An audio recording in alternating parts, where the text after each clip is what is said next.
Can you hear me? Yes. Right, so I want to tell you about something that I've been doing. I live in Devon.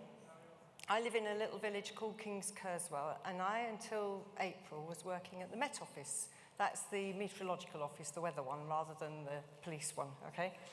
So I'd been working there for quite a while, and several years ago, I was looking after my mother who had vascular dementia. That's the kind of like background bit to it. So I'm driving to work in my car, and I heard Radio Devon saying that they wanted to make Devon a dementia-friendly county. So I thought, what can I do to help? Now, I don't know if you know, but you always have your best ideas in the shower, in the car, all those kind of things when you're doing something monotonous. So by the time I got to work, I'd worked out that what I wanted to do was to make the Met Office a dementia carer-friendly workplace. So this is different from dementia-friendly, because I knew that there were people at work who were caring for someone with dementia and nobody knew. Nobody knew because people don't talk about it, because of the stigma and because of the fear about it.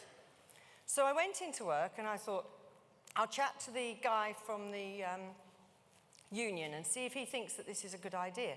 And he said to me, Mary, what we do, if someone comes and says that they're a dementia carer, is we send them to Age UK or Alzheimer's websites. And he said, it isn't good enough, is it? And I said, well, no, not really. So he said, I think it's a brilliant idea. So we had a thing called Idea Street, and this was a platform for innovative ideas. So I put my idea out there, and what happens is you wait and see if people vote for it. So we had these easels all around the building.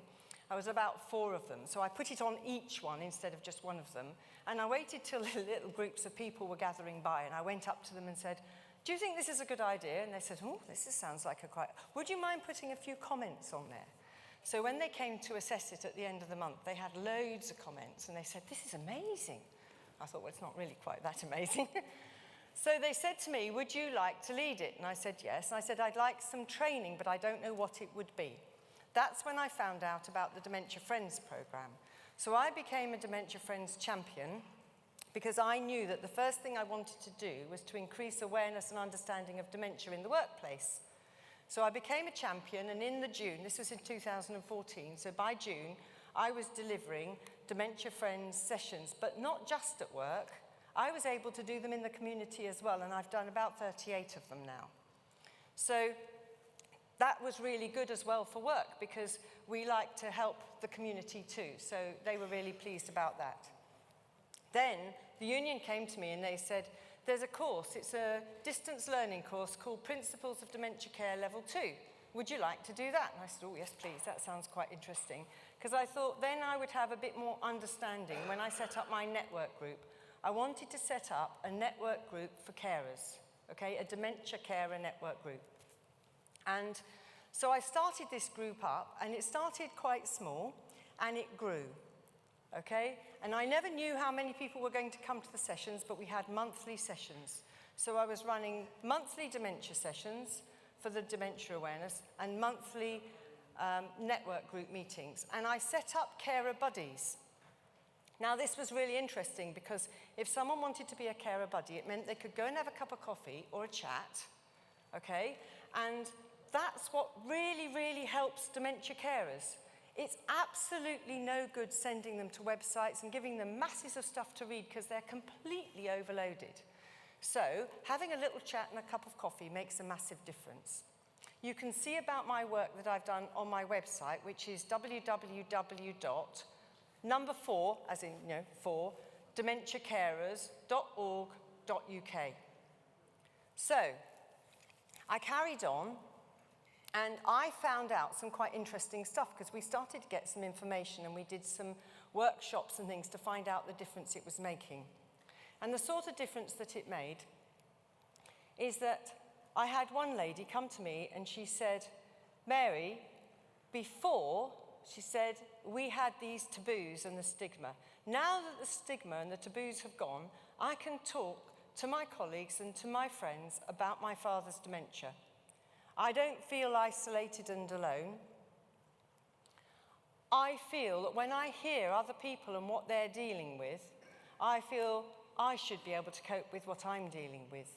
And I've realized that actually my situation is quite a normal situation to be in. Now that's quite interesting, isn't it? So, because I was doing the Dementia Awareness sessions, that was having an amazing impact. I was really surprised. So one lady came and she said to me, and people kept coming to me to tell me the impact it was making. So it wasn't just the carers I was helping, it was everybody. And this lady came to me and she said, when I was 4, my grandmother got dementia. And the family decided that it would be a really good idea, or the best thing for everybody, if I didn't see her anymore. And they thought it was the right thing. And she said, now I've listened to your talk, I realise that whilst she may not have remembered who I was, because she carried on living with dementia another 10 years. And she said, she may not have known who I was, but I could have made her life better for being in it. And she said to me, you've made me a better person. And another thing that happened was a chap in my Dementia Carer Network group who was actually a full-time worker and someone you've probably seen on television who represents a specific area of expertise in the Met Office that we could not afford to lose. Both his parents, in their 90s, both had dementia. The father had dementia, the father had the dementia, the mother was just frail, but they were both in their 90s. And he had been her main carer, and she was expecting him to look after her. And they went into a care home when they couldn't manage anymore.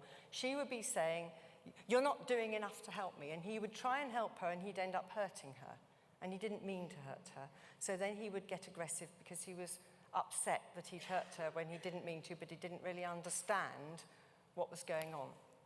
So they split them up, and they put him in the dementia unit, and they put her in a separate room. And the family would come, and this chap lived hundreds of miles from them, but he would go and visit regularly, and his sister lived nearby, and they would get the parents together twice a week. Then he phoned me up one day. Now, people didn't normally actually contact me that way, but he phoned me up, and he said, Mary, I just want to let you know that my mother's died. She was 94. But the reason I'm phoning you is because when we speak to him about it, he doesn't know that she's died. And then he remembers, and then he forgets, and then he remembers, and he's getting traumatized by it.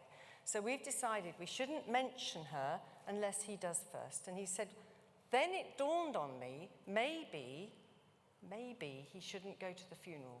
He said it would never have occurred to me not to take him to the funeral because they've been together forever. Imagine, they're in their 90s, and they've always been together. It would never have occurred to us not to take him to the funeral. And he said, I just don't know what to do. So I said, okay. So I went into the office and we had a buddy chat. We went and had a cup of coffee and a chat about it. And we decided that actually he was right. Actually, it wasn't the right thing for his father to go to the funeral. But that was a decision that he came to through just chatting it through. I didn't tell him what to do. We just chatted it through, and he had really kind of made his mind up, but he wanted to talk to someone because he had to persuade his sister, because his sister lived nearby, and he needed to talk to her so that they were both, coming from the same direction. So off he went, and then a few days later, I got another call. And he said, first of all, I want to thank you really much for what you did to help. It was really a big difference that it made to me. I was able to go and chat to my sister, and we decided together that it would be a good idea if my father did not go to the funeral. So we both agreed it, and that was fine. And the funeral was on the Thursday. And then, on the Wednesday night, my father died. So, his father died on the Wednesday night, and his mother's funeral was on the Thursday. The following Monday, it just so happened that we had a Dementia Carer Network group meeting, and he was there. He was in work, which is astounding, Secondly, he was there, and the group was supporting him. And I think that's a really powerful way of explaining to you the value of this to people. And he is still working. And I have another person who, she had to go to Greece to sort her mother out into a care home, because, dementia carers don't necessarily live nearby. And her boss said to her, take your laptop. She was a researcher. Take your laptop. She didn't have enough leave, and he said, don't worry about it. Just do what you can. We'll worry about all that later. See what you can do.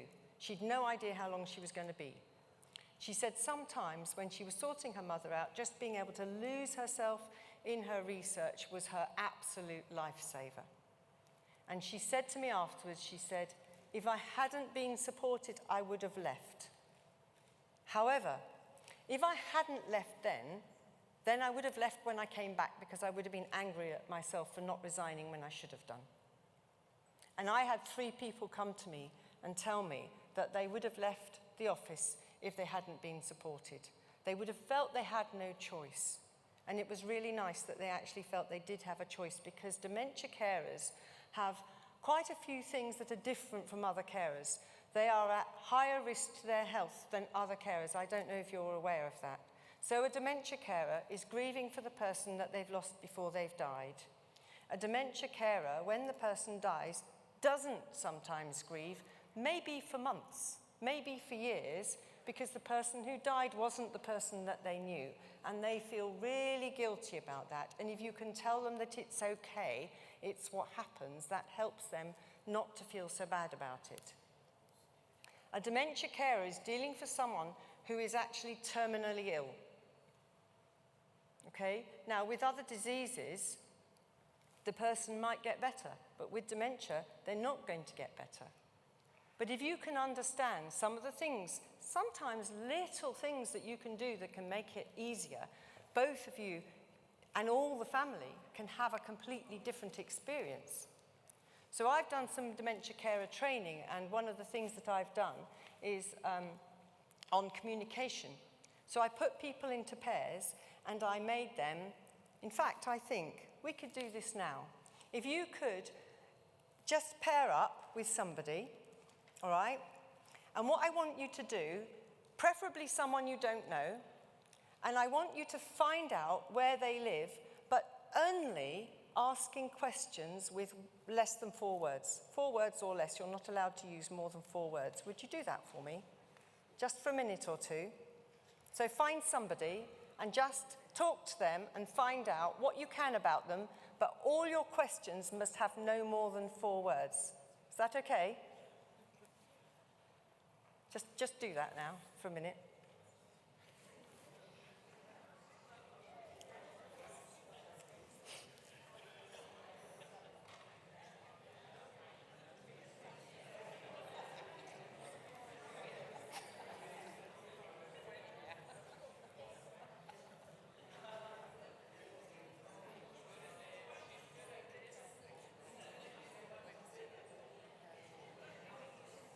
Okay, now I'd like you to do it the other way around, so the other person asks the questions.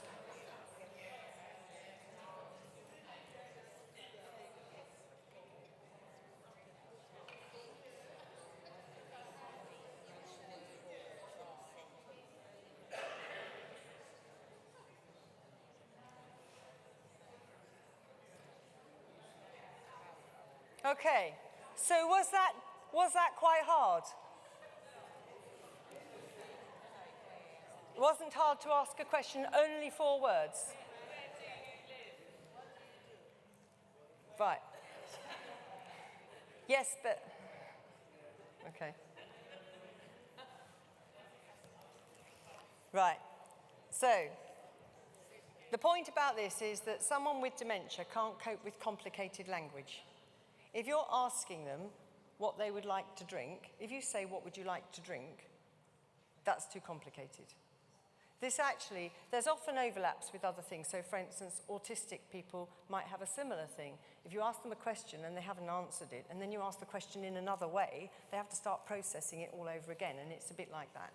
So if you say things in very few words, like drink, hot or cold, tea or coffee, milk, sugar, if you're saying it like that, it's much, much easier for the person to answer than if you're asking them these open questions. So there's a lot of aspects to it, and there's a lot of different things like to do with person-centered care, like to do with how feelings matter in dementia care.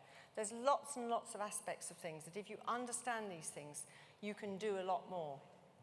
So as the time went on, we did lots of different things, and we did a workshop and we found out all sorts of things of how it had impacted on the carers, how it had impacted on the rest of the organisation.